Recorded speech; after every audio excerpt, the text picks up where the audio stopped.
Le multipaiement dans le Casabar. Donc je continue à faire mon ticket. Et là, en fait, nous allons procéder à un multipaiement. Alors le multipaiement peut se décomposer en plusieurs sortes de paiements. Soit on divise la note, soit les gens payent chacun une partie de la note, ainsi de suite. Donc pour accéder au multipaiement, c'est le petit icône ici où on voit les doubles notes. Donc l'icône du multipaiement est assez intuitif en fait. Nous allons d'abord procéder à un multipaiement où chacun paye ce qu'il a mangé. Donc là, il nous suffit de sélectionner les articles et de cliquer sur plus pour les basculer dans la note suivante. Donc là, par exemple, vous voyez, on va dire qu'une personne a pris, alors après on peut les enlever avec le moins, vous voyez, voilà. Donc là, on va dire qu'une personne a pris un burger et une tartelette au chocolat. Donc il a un total de son ticket qui est de 22,50 €, donc il va le payer en espèces. Voilà. Et là, on va lui émettre son ticket. Vous allez voir, voilà, le ticket va apparaître avec un numéro de ticket, donc le numéro 100, et il aura bien son burger, sa tartelette chocolat avec sa méthode de paiement.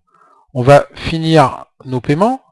Alors vous pouvez constater que quand une ligne est à 0, elle est grisée, on ne peut plus s'en servir après. C'est-à-dire tout a été payé, je bascule de l'autre côté, et je finalise mon paiement par CB, par exemple. Voilà. Et là, j'ai complètement... Ah non, il me reste encore un dessert du jour. Donc là, vous voyez, toujours pareil, donc j'ai mon ticket 101 qui a été payé, avec en carte bancaire, avec les différents éléments, et il ne me reste plus qu'un dessert du jour, voilà, que je vais régler, allez, oui, en espèces.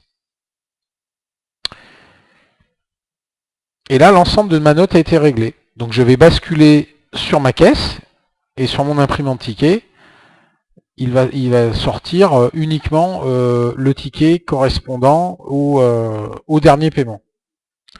Alors là, on l'a pas vu, mais si on va dans la liste des tickets, vous voyez, je récupère bien ici mon dernier ticket qui est sorti avec mon dessert du jour.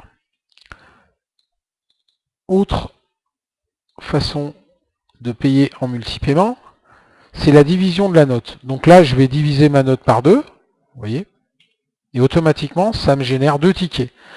Alors là, par contre, bien évidemment, comme la note est divisée par 2, on ne peut pas répartir les catégories de produits. Donc je n'aurai mon ticket qu'à la fin. Donc là, j'ai payé une première partie en espèces, le reste en carte bancaire, et je n'aurai qu'un ticket récapitulatif de l'ensemble de mes paiements, puisque je ne peux pas diviser les desserts du jour, mettons que la note soit en 10, on ne peut pas diviser, quoi. Donc là, vous aurez qu'un seul ticket qui va sortir à la fin du règlement total du ticket. Si les clients, alors on a bien la répartition, vous voyez, hein. Si le client souhaite avoir à faire une note, il faudra lui faire une note manuelle, puisqu'elle ne sera pas, entre guillemets, au niveau répartition de la TVA, c'est délicat, quoi. On ne peut pas le faire. Donc je vais continuer avec...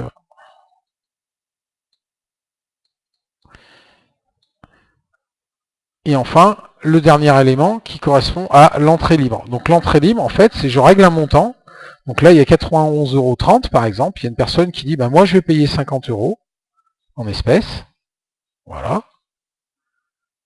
Et il restera donc 41,30 €. Et le suivant dit, ben, moi je paye mes 41,30 € en carte bleue.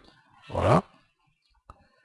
Et à la fin, on va avoir notre ticket. Alors toujours de la même manière, ici, vous voyez, le ticket est global, puisqu'on ne peut pas diviser la TVA d'IR 50, 41. Donc il n'y a qu'un seul ticket à la fin, avec la répartition de nos différents moyens de paiement.